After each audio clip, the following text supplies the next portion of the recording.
yang dibawakan situasi oleh Cikgu Kamila. Dengan segala hormatnya dijemput.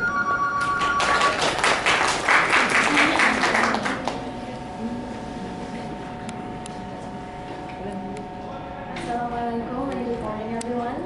My name is Kamila, and I'm so honored to be here to celebrate World Mental Health Day together with you to raise awareness on our mental well-being.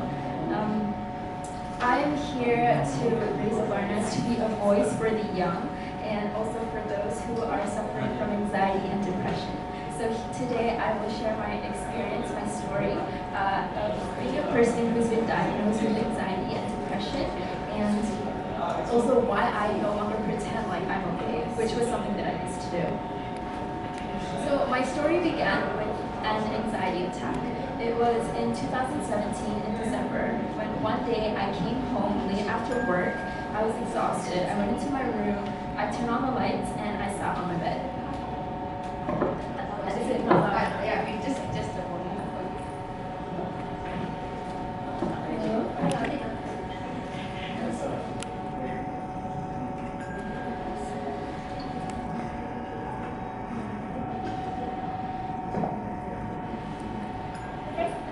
Hello? Is this better? Yeah?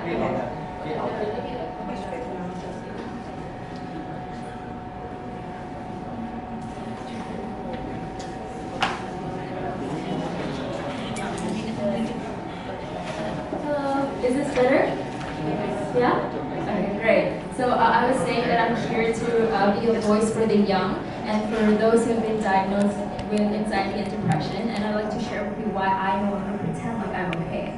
And my story began back in December in 2017 when one day I came home late from work and I was exhausted, and I went into my room, I turned on the lights, sat on my bed, and suddenly my room felt like it was too bright and everything around me felt really loud. I was irritated, I was uncomfortable, I felt like a heavy feeling on my chest. My chest started to feel a lot of pain, and I started to hyperventilate, and I couldn't breathe, and then I started crying. I started crying and I didn't know why. I was scared. I just felt like there was this intense fear and I didn't know where it was coming from. So I was crying and my chest was hurting, but I kept quiet in my room because I didn't want anybody to hear me, because what would they think? Like, at that moment I was scared. I thought I was going to die. I thought I was having a heart attack. But if I told this to people, they would think, why would a young, healthy person have a heart attack? And if I wanted to tell them my story, I couldn't because I didn't know what was wrong with me. So this was something that I kept to myself, and it took a few weeks before I was brave enough to share this to a friend. And when I told her about what happened to me, she told me she wasn't surprised because she was someone who had gone to therapy for a few years. And when I told her my situation, she said, you know, I think you just experienced an anxiety attack, and I didn't know what that was. So she told me a little bit about it, and she told me to read up about it online as well. But she said for confirmation, I should go look for a professional. And so luckily at that time, at the place that I was working at, we had an in-house counselor, and she was free of charge. She was a service for all of the employees in the workplace. It's not a common case for all companies in Malaysia, but we were lucky to be that kind of company. So I booked an appointment with this counselor and I paid for her a visit, and it was a safe, comfortable space where I could share with her everything without being scared, without feeling like I would be judged. So I shared with her my story and my symptoms, and she told me that I may have been experiencing an anxiety attack. But to confirm, she asked me more questions and I shared with her more stories, and she gave me a few tests to do. And after a few sessions, she confirmed that I do have anxiety and that I was also severely depressed. And this was a shock to me because I didn't know that I was depressed, and the people around me definitely didn't notice that anything was wrong. I felt like something was wrong. I knew that for a few months I'd been different, something had changed within me, and I was feeling all this physical pain. For example, the chest pains would be very frequent. I would have daily migraines, and it would be so painful where sometimes it would be hard to even just keep my eyes open, and the room would be spinning and it would be hard to just stand upright. I would be so fatigued every single day and I didn't know why. And so after going to sessions with this counselor, everything started making sense. And this also told me about the very reason number one of why I no longer pretend like I'm okay. It's because our mental well-being definitely affects our physical well-being. As what happened, like as all the physical symptoms that I was experiencing. And so, without going to the counselor, I wouldn't have known that this was the physical symptoms that I was carrying was a result of what was in my head and what I was dealing with, but I wasn't addressing them, I wasn't acknowledging them, I wasn't dealing with them. So this is why I think it's really important for us to, first of all, acknowledge when there's something wrong with you. Don't just brush it off. Don't just feel like, it's fine, you're just overreacting probably, it'll go away. You can just tolerate it and you'll be fine. That's definitely not the case for me, and it can get dangerous for you. Especially if you have depression but it's untreated for a really long time, it can actually cause physical changes to your brain. And this can affect the rest of your body and how you function as a person on a day-to-day basis. But like I said, being anxious and being depressed, it doesn't just affect your physical well-being. Anxiety and depression also robs you of your time, of your relationships, and of your future. And this brings me to point number 2 of why I no longer pretend like I'm okay, and it's because I want to have control over my life. First of all, being depressed robs you of your time, and it's because if you're depressed, like me, if you're severely depressed, you will spend a lot of your time in bed. You can't, it's so debilitating and you feel so hopeless about life and you feel like there's no point in life that sometimes the one thing you do on that day is just to wake up and brush your teeth, and you feel like that takes so much effort and you feel useless and you feel like, what's wrong with me? Why can't I be productive like everybody else? But that's the thing, when you're depressed, you have a chemical imbalance in your brain and it debilitates you and it prevents you from doing regular normal day activities.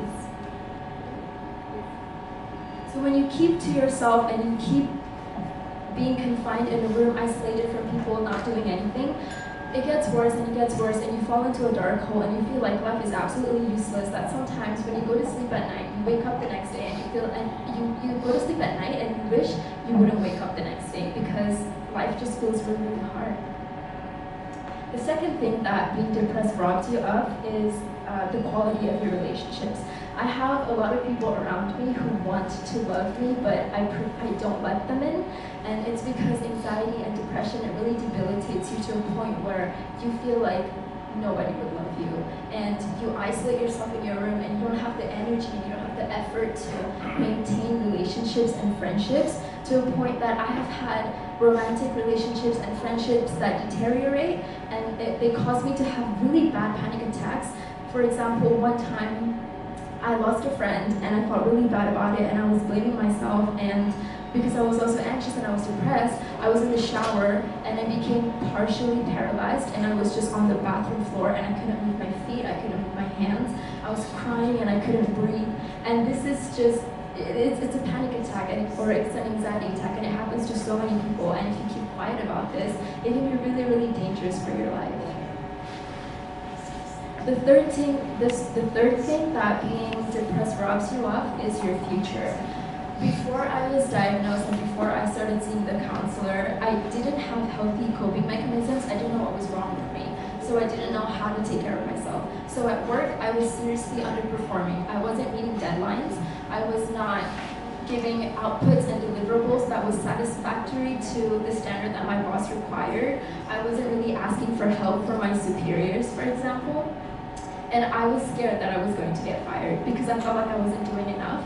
I felt like I wasn't contributing, I wasn't doing a good job at work. And this seriously made me feel even more hopeless, and it made me feel even more useless.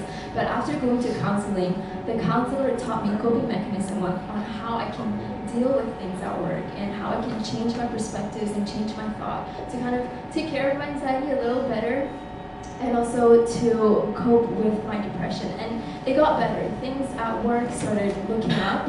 I was more energetic, so I wanted to take care of my diet and I wanted to exercise more, and I was a lot more motivated, and I was able to produce work that was satisfactory to my boss, and it was going well. But I want to share with you that being depressed and being anxious, it's not an easy thing where it just goes away overnight. It's up and down, and it could be a lifelong battle for anyone. And just because I see a counselor, it doesn't mean that my problem is solved. But alhamdulillah, I came to a point where I was in a situation that was so bad that eventually I snapped out of it and realized, no, Kamila, like I don't like seeing you this way. You have so much potential, you want to do so many things in life, but your anxiety and your depression are debilitating you. But the good thing for me was that I was lucky. When I realized that there was something wrong with me, I looked for help, and my surrounding was very accommodating. Luckily, I had access to free counseling at work, and my counselor was available even on WhatsApp. I met her, our sessions were 1 hour long, and I met her every week. Sometimes I would meet her twice a week, and this was great. It helped me to work through a lot of things. But I realized that I have friends who realized that there was something wrong with them, and they were going through something similar. Like they thought there's something clearly wrong with them, and they spoke out, they acknowledged it, but they didn't necessarily have access to a counselor. Or when they spoke out to their friends and family, people would laugh at them and think, oh, you're overreacting, or quite a kid and you will be okay. And that's not the case, obviously. And because you can be really religious, you can be really spiritual, but you could also still have anxiety and depression. It happens to a lot of people, so it's not just a matter of religion. And so I realized that there was this gap between people who wanted to get better and who wanted to address what was going on with them, but they didn't have a platform to do that because there's a stigma around our society. I realized that I have been very privileged to be in a bubble of really accepting and open-minded community, whereas a lot of people in Malaysia, there's stigma and it demotivates them from looking for help, and they don't get better, and it just affects them and it affects the people around them as well. So I started an online platform called My Suara to help raise awareness on mental well-being in Malaysia, and hopefully My Suara could also be a big part in increasing mental health literacy across the nation throughout schools and clinics and such. So I want to end with an analogy that my counselor shared with me. One of the sessions that I went to, I was having a really difficult time to deal with my symptoms, and I thought, what's the point? Like, I'm probably already broken, I'm probably already super messed up, and life is hopeless, and why do I have to fix myself through counseling? But then she told me, she grabbed a ball. It was like a spongy stress ball that you can squeeze. She took this ball, and then she put it on top of a mug filled with water, and the ball is floating. So she told me, this ball is everything that you are avoiding. It's everything that you are suppressing, that you are not addressing. What happens if you just, this ball is your problems, and what happens if you just push it underwater? So it's not floating on the water anymore, and you think, okay, it's gone, my problems are solved, but all you did was just suppress it. It's still there, and it's only kept underneath the water with you holding it down. But what happens when you get tired from holding it down? Or what happens when you get distracted and you have other things that you need to do with your hands? So you let go, and the ball would pop back up to the surface, and it's still there. And so my counselor told me that you can't just keep suppressing your problems. If it's there, you have to first acknowledge, you know what, this ball is here, it's bothering you. If you want it to go away, you have to take it out of the water. And this is what counseling and therapy does. It helps you to guide your thoughts. The counselors will help you to understand your problem, and they will provide solutions that are personal to you to help take that ball out of the water. And so that was my experience, and I hope that together as a community, as a society, we no longer kind of place shame on people who are struggling with anxiety, with depression, and with any other mental illness, because it affects you on a physical level just as much as any regular physical pain does. If anything, it's silent and it's inside, and it requires a lot more work. And so together, I hope that we can understand how important it is to take care of our well-being. And thank you for listening to my story.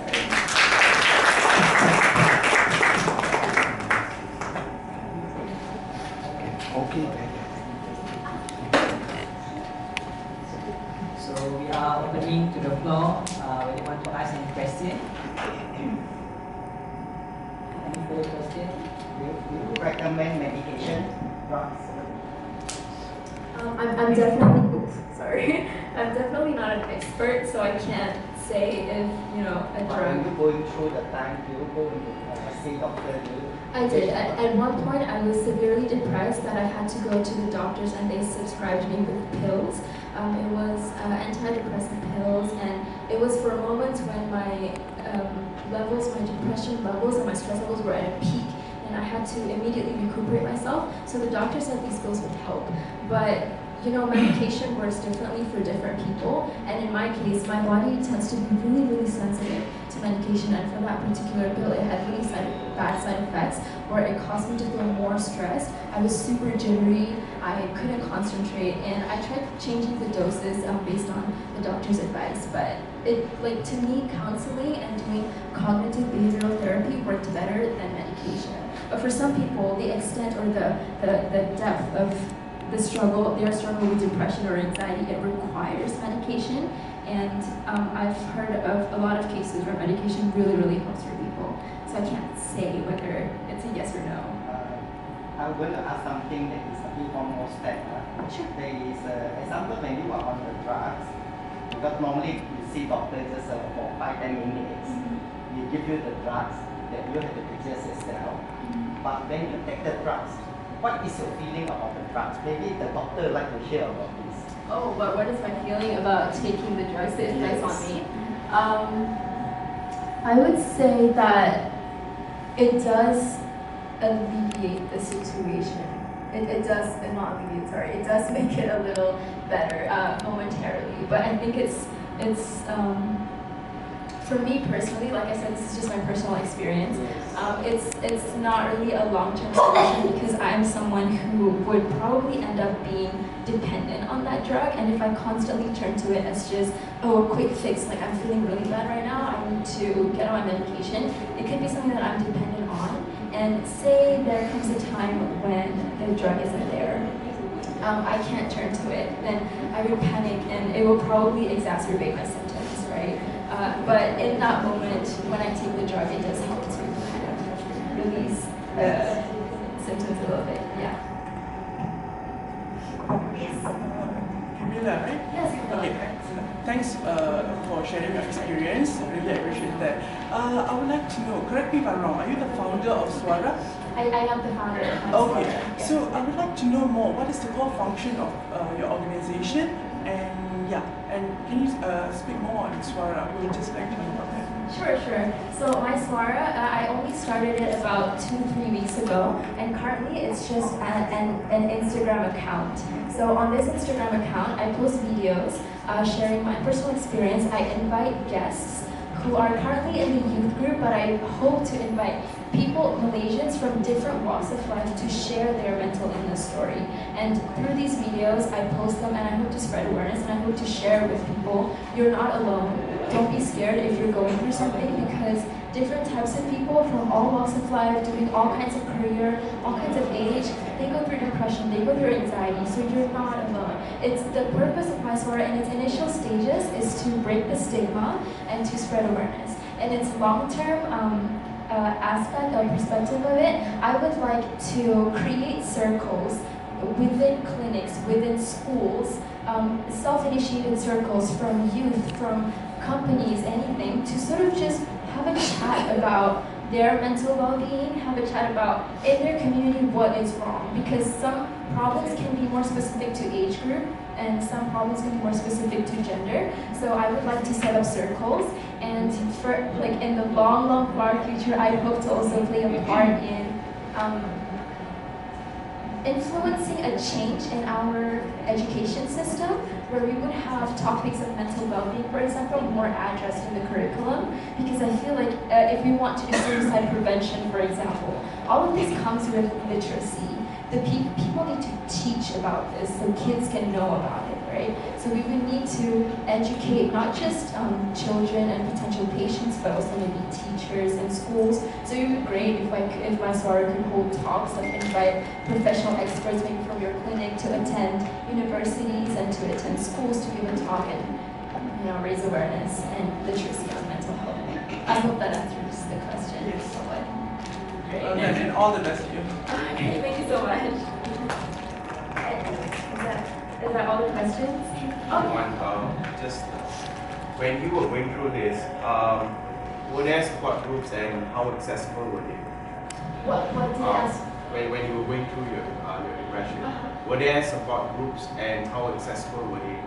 My support group, did you mean when I mentioned my friends and my family? Yes, no, other than that, were there any support groups, were there places where you could approach and ask for, like sort of what you're trying to do now? Okay, Did you have that then?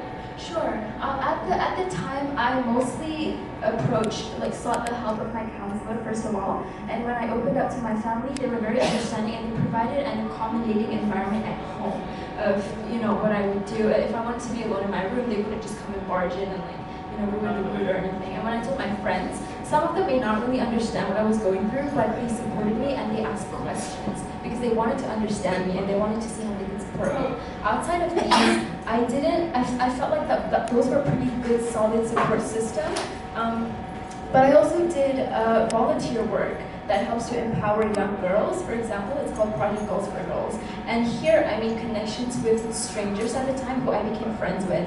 And when you connect with new people and you get to a certain level where you can share more personal stories about you, and I got to a level where I could share with them, you know what, I have anxiety, I am struggling with depression. And they're like, me too, I'm so glad I have somebody to talk with. So by making connections through maybe your side passion projects and things like that, you build your own support group and you build your own support system. A safe group of people that you can share what you're struggling with and they face you with no judgment. So that was my support system, support group. I hope that answers the question. I have one here. Before all this, what you're going through, do you have somebody that you can approach, like a mental first aider? That means they know a very simple, some question asking, whether there's intention of doing something bad to you, hurting yourself. This kind of basic, anyone also can approach. So actually, I would think we demand a group of people like that who are ready, I mean, they can be a local, anyone actually, not necessarily a professional like counselor or what, not necessarily that higher trained. I would say a basic, like school teacher, they know the mental first aid. So that means whatever comes, they are the one the student can approach and he can share. So I think we need more of the first aider than going to the higher level. Because sometimes, they don't go straight to counselors. Counselor is a bit stigma, so, sometimes. So they need to go to like peer level or sometimes friends to friends, I think we should be, I don't know